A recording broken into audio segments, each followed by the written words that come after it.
Hey, you're on here with Iron.io. Today I'm going to show you how to use a worker. Now that we know what a worker is, today we'll discuss what to use a worker for. Keeping in line with the workflow we had before, where we had our main server and workers, you could probably get some ideas as to what these workers are for.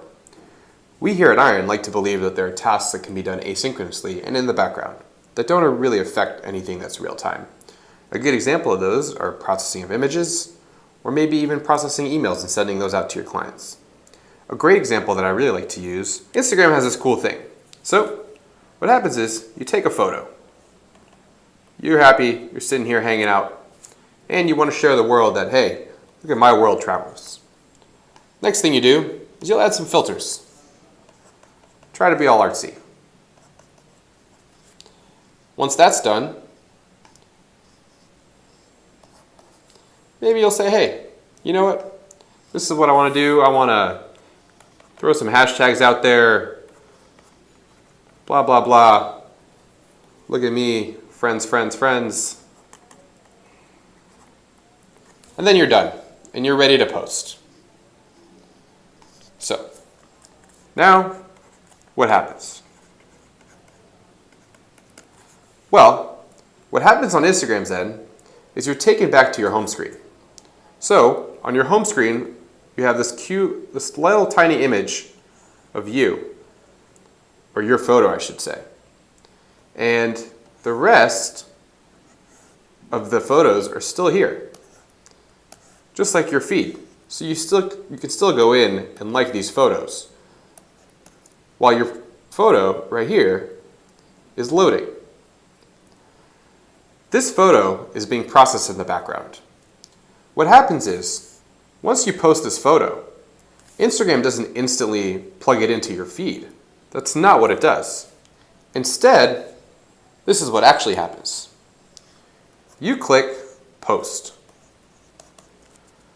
and you expect it to just simply go into your feed. Well, Instagram has another idea. And what they're going to do is they're going to say, hey, sir or ma'am that's using Instagram, we're going to queue up your photo because we have a lot of them coming in.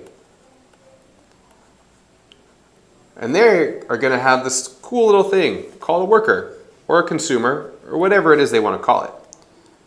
And this is just communicating with the queue. And then once the image is actually processed and ready to go, it'll be pushed into your feed.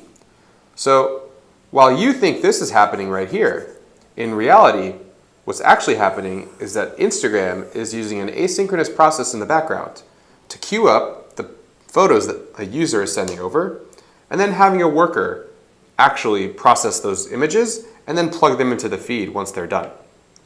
I hope this makes enough sense. If not, replace this with an email. So an email needs to be sent to a client. So what are you going to do? Queue up the emails that's running in the background. And now your server can focus on the requests that are actually important. So while this is perception, it's not actually the reality. The reality is something's happening in the background with a worker doing the processing and your server handling the real important stuff.